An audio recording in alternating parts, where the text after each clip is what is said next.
Hi. Sorry I'm po. here. Oh, ay. Hello. So, hi. Hindi ka ba nagkakaroon ng big fatigue? What I mean is, ang lalaki ng mga projects mo for the longest time. Don't you ever wish na sana naman the next project would be a two-character story or a story that's more quiet? Wala ka bang ganong pakiramdam as actor? Wala ka bang hinahanap na ganon bilang actor? I think bilang, no, not really as an actor, no. Kasi I don't think, I mean, like ito kaya in-accept ko to kasi it was a challenge for me. It was something new. So, you know, it kind of gets boring, I think, if you're just too quiet, or if that's what you say. If you do the same thing over and over again. But I also want to learn, you know. I want to learn, I want to do something new, I want to do something else. And, yeah, pero rest, if you're saying you rest, yeah, rest. Sa schedule ko lang po, pero based in teleserye-wise, hindi. Parang mas na-excite ako pag may ginagawa akong something kakaiba.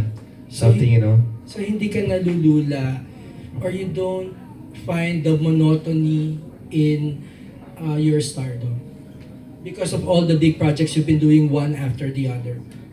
No, and I'll be honest with you, like, I even had a meeting with Miss Rem a couple months back na sinabi ko parang gusto ko mag-relax, parang, or, you know, parang, just to change my schedule a little bit, hindi katulad dati na, kasi from when I started, parang, nung nag-start na maging complicating yung schedule ko, hindi na nawala hindi na nabago.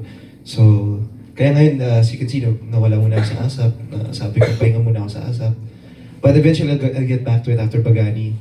So, mag-rest muna ako konti tapos, you know, to do maybe, basta may meeting ulit kami ng EBS of what to do after, so. Yeah, but I think I just need to really rest lang talaga. You know, kasi from one love team to another, hanggat mag-prepare ko siya, parang never ako nagpahinga. Parang lagi ako pinipare sa lahat, umiikot. So hanggat nakakasama ko siya, dire-diretso rin naman. So, you know, it's a blessing. But I think it's importante rin yung rest and quality time with family. Kasi I noticed I've been working so much for my family pero hindi ko naman sila nakakasama. So, you know, you have to sacrifice each one. But sa ngayon, parang nakita ko I can sacrifice my job a little more for my family. That's how I felt these past few months. Yun lang. Thank you. Thank you. Liza, ikaw, you're on your way up. You've been on your way up for many months now. Everyone's eyes is on you. I'm sure you've spoken with lots of actors who've been there, who've been up. What is the most important advice you've learned from them so that you don't lose yourself when you're there? To be someone else outside of showbiz, I guess.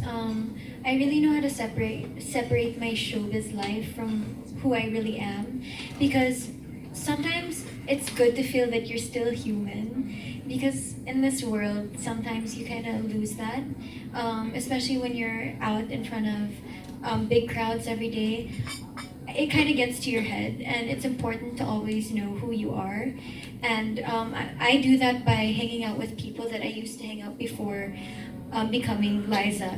When I was Hope, I like it that when I'm not Liza, people call me Hope, because it makes me feel that I still am Hope and I don't lose that sense of who I really am. And yeah.